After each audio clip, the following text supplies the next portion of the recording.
नमस्कार। Exam happy by Jharkhand channel में आपका स्वागत है। तो दोस्तों जुड़ चुका हूं मैं यहां पर आप सभी सहायक अध्यापकों के आकलन परीक्षा की तैयारी को लेकर के। तो हम आपको बताते चले आपकी यहाँ परीक्षा जो है वो 30 जुलाई को होने वाली है। तो इसके लिए यदि आपने अभी तैयारी शुरू नहीं की है तो आपके लिए यहाँ पर सबसे बेस्ट ऑप्शन दिया जा रहा है। आपके लिए आकलन परीक्षा क्रैश कोर्स की शुरुआत कर दी गई है। जो अभी तक कहीं भी क्लास नहीं किए हैं तो क्रैश कोर्स का यहाँ पर जो मूल्य रखा गया है वो सिर्फ और सिर्फ 250 रुपये रखे गए हैं। लेकिन यदि आप कंप्लीट तैयारी करना चाहते हैं तो उसके लिए यहाँ पर जो है आपको 400 रुपये रखे गए हैं।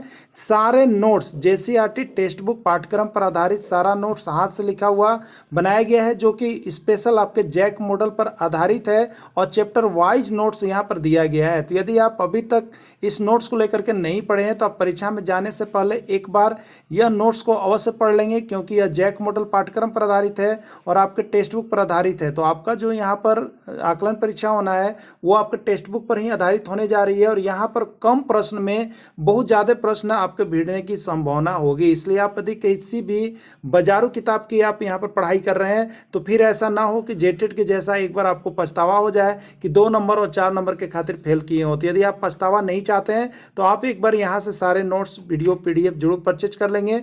यदि नोट्स आप लेना चाहते हैं तो प्रत्येक सब्जेक्ट का नोट्स आपको 30 रुपये करके मिल जाते हैं। और यदि आप क्लासेज ज्वाइन करना चाहते हैं क्रैश कोर्स जो अभी 30 दिनों की होगी तो उसके लिए आप 250 रुपये दे करके जुड़ सकते हैं। और नोट्स के साथ साथ कोर्स भी चाहिए तो पूरे कंप्लीट कोर्स 400 रुपये में दिया जा रहा है, जो कि आपके लिए रामबाण सिद्ध होगा। और आप यहाँ से अगर सारे नोट्स PDF और टेस्ट सीरीज को बना लेते हैं तो आपकी सफलता 101% निश्चित है। तो आप अभी कभी हमारे मोबाइल नंबर यहाँ पर देख रहे हैं, इस मोबाइल नंबर पर अवश्य फ़ोन कर लेंगे और जुड़ जाएंगे और सारे नोट्स और PDF ले लेंगे, क्योंकि क्लासेस शुरू हो गई है और यह सफलता सीरीज शुरू किया गया है। तो इस सफलता सीरीज में आप सभी का स्वागत है। चलिए चलते हैं प्रश्न की ओर। सेक्शन हिंदी के अंतर्गत देखिए जो प्रश्न बार बार पूछे गए हैं आपके विभिन्न राज्यों के जेटेट में या आपका जो यहाँ पर जेसीईआरटी टेक्स्ट बुक है उसके अनुसार विभिन्न परीक्षाओं में, उसके देखिएगा यहाँ पहला प्रश्न है संयुक्त व्यंजन 6 का संधि विच्छेद है। बहुत बार आपको बता देते हैं, यह प्रश्न एक बार नहीं अब तक 50-51 बार आ चुका है। यह संयुक्त व्यंजन, संयुक्त व्यंजन को एकदम देख लीजिएगा। अगर संयुक्त व्यंजन आप नहीं देख पाए हैं तो हिंदी का नोट्स बना हुआ है जो 30 रुपये में मिल रहा है, आप हिंदी का नोट्स परचेज करके जरूर पढ़ लीजिएगा, ठीक है। ऐसे सारे सब्जेक्ट अब बन गए हैं। अब देखिए संयुक्त व्यंजन 6 का संधि विच्छेद क्या होता है। क प्लस क प्लस या कोई नहीं, क्या होगा, ठीक है। तो देखिए संयुक्त व्यंजन जो छ त्र ज्ञ और सर, ठीक है, कितने होते हैं, 4 होते हैं। छ त्र ज्ञ और सर, इसी में से एक पूछता है और हमेशा आता है, ठीक है। तो इसका होगा देखिए क और प्लस स, ठीक है। क और स पर याद रखिएगा, तालब स, मूर्धन स, दंत स जो लिखते हैं उसको याद रखिएगा, ठीक है। चलिए अगला देखिएगा, यहाँ पर शुद्ध वर्तनी का चयन करें। शुद्ध वर्तनी बताना है कि इसमें शुद्ध लिखा हुआ कौन है। चलिए पहला दिया हुआ है ग्रह कार्य, क्या दिया हुआ है, ग्रह कार्य, कृषि, श्याम या कोई नहीं। तो देखिए ग्रह कार्य नहीं होता है, क्या हम लोग लिखते हैं गृह कार्य, क्या लिखते हैं गृह कार्य, इसलिए गलत है। अब देखिएगा कृषि नहीं होता है, कृषि, इस प्रकार से लिखा जाता है ना। अब देखिएगा श्याम, क्या है आपका श्याम, तो श्याम सही लिखा हुआ है, क्या लिखा हुआ है, श्याम बिल्कुल सही लिखा हुआ है। तो यही इसका राइट आंसर हो जाएगा। अगला है इसमें कौन यौगिक शब्द है। तो देखिए जो शब्द होता है उसमें रूढ़, यौगिक और योगरूढ़ 3 शब्द को पहचान लीजिएगा। और नहीं अगर दिक्कत है तो आप यहाँ पर जो है बनाइएगा जरूर, क्योंकि रूढ़, यौगिक और योगरूढ़ से एक शब्द आपका परीक्षा में आता है। तो देखिएगा इसमें कौन यौगिक शब्द है, फूल, बैल, सेनापति या कोई नहीं। देखिए यौगिक शब्द वैसे शब्द होते हैं, आपको बताते हैं यौगिक शब्द जो हैं या वैसे शब्द हैं जो क्या करते हैं, तो आपको यहाँ पर जो होते हैं 2 शब्दों से मिल करके बने होते हैं और जुड़ करके बने होते हैं, तो उसको हम लोग यौगिक शब्द के अंतर्गत रखते हैं, ठीक है। तो देखिएगा फूल को हम लोग तोड़ नहीं सकते, इसको तोड़ते नहीं हैं और तोड़ने पर कोई दोनों का अर्थ नहीं निकलता है, इसलिए फूल जो है, ये फूल जो है वो आपका रूढ़ शब्द है। फूल कौन सा शब्द है, रूढ़ शब्द है। बैल कौन सा शब्द है, रूढ़ शब्द है, क्योंकि इसको अलग अलग तोड़ने पर कोई अर्थ नहीं निकल रहा है। लेकिन सेनापति जो है इसको यदि हम तोड़ते हैं तो इससे बनता है देखिए सेना और उसके बाद बनता है पति, जिसमें दोनों का अर्थ है, सेना का भी अपना अर्थ है और पति का भी अपना अर्थ है, दोनों मिला करके एक शब्द बनते हैं सेनापति। तो 2 शब्द मिलकर के जब एक नया शब्द का निर्माण करते हैं तो उसको हम लोग यौगिक शब्द कहते हैं और ये सेनापति जो है यहाँ पर यौगिक शब्द आपका हो जाएगा। अगला है वार्षिक में कौन सा प्रत्यय है, वार्षिक में कौन सा प्रत्यय है, इ, इक, और ये ईक है या ये है, ठीक है। याद रखिएगा, देखिए कभी भी वार्षिक क्या लिखना है, वार्षिक, ठीक है। तो क्या होता है, वर्ष में एक बार होने वाला, तो वर्ष करेंगे और देखिएगा इधर से हर्षी होगा और इधर से दीर्घ होगा, हर्षी होगा तो ये ई लीजिएगा, ठीक है। यहाँ पर इक ले लीजिएगा, ठीक है, हर्षी वाला ई ले लीजिएगा और क ले लीजिएगा, तो वार्षिक हो जाएगा। तो इक प्रत्यय हो जाएगा, क्या हो जाएगा, इक प्रत्यय। चलिए अंग्रेजी सेक्शन के अंतर्गत आते हैं। आपको सेक्शन बाय सेक्शन हर चीज़ का यहाँ पर सफलता सीरीज में दिया जा रहा है। हर सेक्शन से आप यहाँ पर देखिए आपका कितना आंसर आ रहा है, कितना आप सही कर पा रहे हैं, ठीक है। अगला है I shall give dot dot dot 1 rupee note, ठीक है। देखिए यहाँ पर जो आर्टिकल भरना है, ए भराएगा कि एन भराएगा कि द भराएगा या नन ऑफ दिस, क्या होगा आपको बताना है, ठीक है। तो आई सेल गिव 1, देखिए 1 है तो 1 के पहले क्या होगा आपको बताना है, ठीक है। 1 के पहले आपको क्या होगा बताना है। तो देखिए यहाँ पर हम जब लिखते हैं हिंदी लिख के बताइएगा, साउंड्स हिंदी में क्या हो रहा है, वह हो रहा है। अब बताइए क से लेके अगर ज्ञ तक का कोई अक्षर है तो उसके पहले आपको क्या लगाना है, ए लगाना है। न कि इसका इस साउंड्स पर हम लोग लेते हैं, न कि इसका लेटर पर लेंगे। लेटर पर लेंगे तो यहाँ पर आप क्या लगाइएगा, एन लगाइएगा, लेकिन साउंड्स पर लीजिएगा तो ए लगाइएगा। तो इसका राइट आंसर ए हो जाएगा, ठीक है। चलिए अगला है right the name of tense, tense का नाम बताना है। Right the name of tense, tense का नाम बताना है। राम इज प्लेइंग फुटबॉल, यह कौन सा टेंस है, पास्ट इंडिफिनिट टेंस है, पास्ट कंटिन्यूअस टेंस है, प्रेजेंट कंटिन्यूअस टेंस है या नन ऑफ दिस, कोई भी नहीं है, ठीक है। देखिए टेंस का जो पहचान होता है उसमें हम लोग क्या करते हैं, subject plus is M R plus यहाँ पर भी फोर प्लस ऑब्जेक्ट, ठीक है। तो देखिएगा जी सब्जेक्ट के साथ अगर इज एम आर लगा हुआ है, इज एम आर लगा हुआ तो सबसे पहला चीज़ हो गया कि वह प्रेजेंट टेंस है। क्या है वो, प्रेजेंट टेंस है ना। इज एम आर लगा हुआ है तो प्रेजेंट टेंस आपका है। अब उसमें रही बात की कंटिन्यूअस है, क्या होगा, तो देखिए कंटिन्यूअस में इज एम आर लगता है, तो इज एम आर लगा हुआ है उसमें, इसलिए यह कंटिन्यूअस टेंस है, ठीक है। तो Ram is playing a football, ये कैसा टेंस है, प्रेजेंट कंटिन्यूअस टेंस हो जाएगा। अगला देखिएगा fill in the blanks appropriate verbs given below, इसमें कौन सा वर्ब आएगा, आई टू वॉक डेली, क्या होगा, इज लगेगा, एम लगेगा, आर लगेगा या नन ऑफ दिस, क्या होगा, ठीक है। तो यहाँ पर देखिएगा आपको आई के साथ क्या लगता है, आई के साथ हेल्पिंग वर्ब हमेशा एम लगता है। आई के साथ हेल्पिंग वर्ब क्या लगता है, एम लगता है, तो एम जो है वही इसका सही आंसर हो जाएगा। Select affirmative sentence, affirmative sentence को सिलेक्ट करना है। Are you playing cricket, oh Ram is dead, you do not go to market, Ram is playing, इसमें अफर्मेटिव सेंटेंस कौन होगा आपको बताना है, ठीक है। देखिए are you playing a cricket, इसमें क्वेश्चन मार्क्स लगा हुआ है तो इसलिए यह इंट्रोगेटिव सेंटेंस है। ओह राम इज डेड, इसमें देखिए एक्सक्लामेशन साइन लगा हुआ है इसलिए यह एक्सक्लामेटरी सेंटेंस है।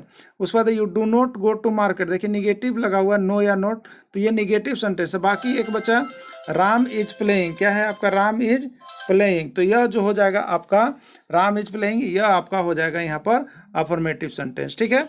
चलिए अगला देखिएगा बाल विकास के अंतर्गत, बाल विकास के अंतर्गत अब आप देखिएगा यहाँ पर बुद्धि लब्धि निकालने का सूत्र है मानसिक गुने वास्तविक आयु, मानसिक आयु बट्टे वास्तविक आयु इंटू 100, मानसिक आयु बट्टे वास्तविक आयु या कोई नहीं। तो देखिए बुद्धि लब्धि निकालने का सूत्र बहुत बार एग्जाम में आ गया है, तो बुद्धि लब्धि का पूरा नोट्स बना करके आपको दे दिया गया है। अगर जो नहीं ले पाए हैं तो CDP का नोट्स लेकर पढ़ लेंगे, उसमें बुद्धि लब्धि और बुद्धि विकार का जो है इतना अच्छा दिया है नोट्स कि आपको वहाँ से 2 प्रश्न पक्का भिड़ जाएगा। तो सारे के सारे नोट्स आप लोग लेकर के जरूर पढ़ लीजिएगा। और आपका 30 तारीख को परीक्षा होने वाली जो कि बहुत ही नज़दीक है, और यहाँ से नोट्स तो लेकर के परीक्षा से जाने के पहले तक एक बार आपको पढ़ ही लेना है, क्योंकि यहीं से प्रश्न आपका बहुत ज़्यादा छपने वाला है, ठीक है। तो बुद्धि लब्धि निकालने का सूत्र क्या होता है, तो मानसिक आयु बट्टे वास्तविक आयु इंटू 100, यही सूत्र होता है, बहुत बार आया हुआ है।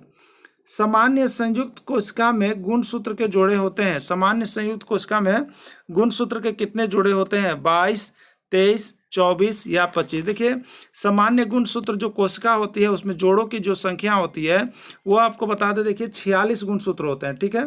तो 46 गुण सूत्र होते हैं, जोड़े कितने होंगे, तो जोड़ा मैंने दुगना होता है तो 2 गुने 23, यानी 23 जोड़े होंगे, कितने होंगे, 23 जोड़े होंगे, तब जा करके 46 होगा, तो 23 इसका आंसर हो जाएगा, ठीक है। इसका आंसर कितना हो जाएगा, 23 हो जाएगा।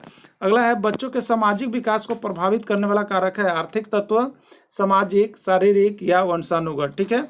तो बच्चों का सामाजिक विकास को कौन प्रभावित करेगा, सामाजिक परिवेश प्रभावित करता है, इसलिए बच्चों के सामाजिक विकास को प्रभावित करने वाला जो कारक होगा वो सामाजिक परिवेश हो जाएगा। विद्रोह की भावना की प्रवृत्ति होती है, बच्चों में विद्रोह की भावना कब से आने लगती है, शैशवावस्था में, बाल्यावस्था में, किशोरावस्था में, या कोई नहीं। तो बच्चों में जो विद्रोह की भावना पनपती है वो आपको किशोरावस्था से शुरू माना जाता है। ठीक है, चलिए अब रीजनिंग के अंतर्गत हम लोग देखेंगे विषम शब्द को छांटिए, SMS, money order, speed post या पत्र। देखिए इसमें कौन अलग है, तीन को एक जैसा होगा और एक को कोई उससे अलग अर्थ रखता होगा, उसको आपको यहाँ पर सेलेक्ट करना है। ठीक है, तो देखिए विषम शब्द को छांटिए। SMS मोबाइल से होता है जो इलेक्ट्रॉनिक सिस्टम है। मनी ऑर्डर जो है वो आपको पत्र व्यवहार लेकर के जाया जाता है, कोई लेकर के पहुंचाता है, यानी आदमी के माध्यम से यह काम होता है। स्पीड पोस्ट भी किसी पत्र के माध्यम से हो रहा है और पत्र भी आपको पत्र के माध्यम से हो रहा है। ठीक है, यानी इसमें सबसे अलग जो है वो SMS है जो कि मोबाइल के माध्यम से आपका हो रहा है। बाकी तीनों जो किसी आदमी के माध्यम से यह पत्र पहुंचाया जाता है। कुर्सी का जो संबंध लकड़ी से है, कंबल का वही संबंध है। कुर्सी का जो संबंध लकड़ी से है, कंबल का वही संबंध किससे है? प्लास्टिक, कागज, बिस्तर या ऊन। ठीक है, तो कुर्सी का जो संबंध लकड़ी से होता है, यानी लकड़ी से क्या बनता है? कुर्सी बनता है। अगर देखेंगे तो लकड़ी से कुर्सी बन रहा है, तो कंबल का वही संबंध है, यानी कंबल किससे बनेगा? तो ऊन से बनेगा। ठीक है, तो कंबल का संबंध ऊन से यहाँ पर हो जाएगा। किसी कूट भाषा में ओल्ड को DLO लिखा जाता है, तो पोल को किस प्रकार लिखा जाएगा? देखिए क्या लिखा गया है, किसी कूट भाषा में ओल्ड को DLO लिखा जाता है, OLD। ठीक है, ओल्ड को क्या लिखा जा रहा है? तो देखिए ये इधर आ रहा है D, फिर L, फिर O, जस्ट उल्टा लिखा रहा है। तो यहाँ पर पूछा गया पोल को हम क्या लिखेंगे? पोल, POL, पोल को क्या लिखेंगे? तो जस्ट उल्टा आ जाइए, L हो गया, फिर आ जाइए O हो गया, फिर आ जाइए P हो गया, यानी क्या लिखिएगा? लोप लिखिएगा। देखिए रीजनिंग होते बहुत आसान है, बस उसको बारीकी से समझना है। 15 में 15 लाने में कोई आपको नहीं काट सकता है, तो ये लोप हो जाएगा। ठीक है, चलिए अगला देखिएगा। यहाँ पर प्रश्नवाचक चिन्ह के स्थान पर आएगा, यहाँ पर जो प्रश्नवाचक चिन्ह है वहाँ पर कौन सी संख्या आएगा, ये आपको बताना है कि प्रश्नवाचक चिन्ह के स्थान पर कौन सा संख्या आएगा। ठीक है, 3 है, फिर 15 है, फिर 60 है, फिर 80 है और यहाँ पर प्रश्नवाचक है। ठीक है, तो आप देखिए यहाँ पर 3 को कितना से गुना किया गया है? 5 से। फिर 15 को कितना से गुना किया है? 4 से। फिर 60 को कितना से गुना किया है? 3 से। तो आप देख रहे हैं पहला बार 5 से गुना हुआ, दूसरा बार 4 से गुना हुआ, उसके अगला बार 3 से गुना हुआ, तो उसके अगला बार कितना से गुना होगा बताइए? तो 2 से गुना होगा। तो 180 में 2 से गुना कीजिएगा तो कितना आएगा? 360 आएगा। तो 360 इसका आंसर होगा और 360 किस में है? C में है। ठीक है, यही इसका राइट आंसर हो जाएगा। ओके, भारत के अंतिम वायसराय कौन थे? Warren Hastings, Lord Dalhousie, Lord Mountbatten या कोई नहीं? बहुत बार आया वो प्रश्न है, अभी तो बताते 1001 बार, हो सके कि आपके एग्जाम में भी आ जाए। तो इसका राइट आंसर है लॉर्ड माउंटबेटन। कैप्टन हॉकिंस किसके दरबार में आए थे? पूछा गया है कि कैप्टन हॉकिंस जो है वो किसके दरबार में आए थे। ठीक है, तो कैप्टन हॉकिंस वेन-सांग, चंद्रगुप्त प्रथम, जहांगीर या कोई नहीं? तो कैप्टन हॉकिंस जो थे वो जहांगीर के दरबार में आए थे। ठीक है, विलय नीति, राज हड़प नीति किसने अपनाया? वारन हेस्टिंग्स, डलहौजी, कैनिंग या कोई नहीं? तो ठीक है, तो ये डलहौजी। ठीक है, कौन है? विलय की नीति को यहाँ पर लॉर्ड डलहौजी के द्वारा अपनाया गया था। झूम की खेती को किस नाम से जाना जाता है? घुमंटू खेती, चरवाही खेती, अस्थाई खेती या कोई नहीं? तो यहाँ पर जो झूम की खेती होता है उसको हम लोग जो है किस नाम से जानते हैं? घुमंतू खेती के नाम से जानते हैं। ठीक है, चलिए अगला देखिएगा। सूरत बंदरगाह किस राज्य में स्थित है? गुमला, उत्तर प्रदेश, मध्य प्रदेश या गुजरात? ठीक है, तो सूरत जो बंदरगाह है, सूरत तो गुजरात राज्य में पड़ता है, तो ये गुजरात इसका राइट आंसर हो जाएगा। सैनिक विद्रोह के नाम से किस क्रांति को जाना जाता है? 1857 ईस्वी, 1919 ईस्वी, 1820 ईस्वी या 1825 ईस्वी? ठीक है, तो सैनिक विद्रोह को किस क्रांति के नाम से जाना जाता है? मतलब सैनिक विद्रोह जो हुआ वो कब, यहाँ पर कब हुआ होना चाहिए था, थोड़ा सा प्रश्न मिस्टेक हो गया है। तो सैनिक विद्रोह के नाम से किसको जाना जाता है? तो 1857 ईस्वी की क्रांति को जो होता है हम लोग सैनिक विद्रोह के नाम से जानते हैं। अगला हो जाएगा आपका, शांति निकेतन की स्थापना किसने किया? गुरुदेव रविंद्रनाथ टैगोर, राजा राम मोहन राय, स्वामी विवेकानंद या कोई नहीं? ठीक है, तो शांति निकेतन की स्थापना जो है वो किया गया था आपका गुरुदेव रविंद्रनाथ टैगोर के तरफ से। डॉक्टर भीमराव अंबेडकर किस जाति के थे? ब्राह्मण, क्षत्रिय, महार या कोई नहीं? तो डॉक्टर भीमराव अंबेडकर जो थे वो महार जाति के थे। अब आपको हम बता दें, यहाँ पर सफलता सीरीज में आप जरूर जुड़िएगा, क्योंकि सफलता सीरीज में केवल वैसे ही प्रश्नों को लेकर के आया जा रहा है जो आपके एग्जाम में आने वाले हैं। वीडियो के अंत तक जुड़े रहें, इसके लिए आप सभी को बहुत बहुत धन्यवाद।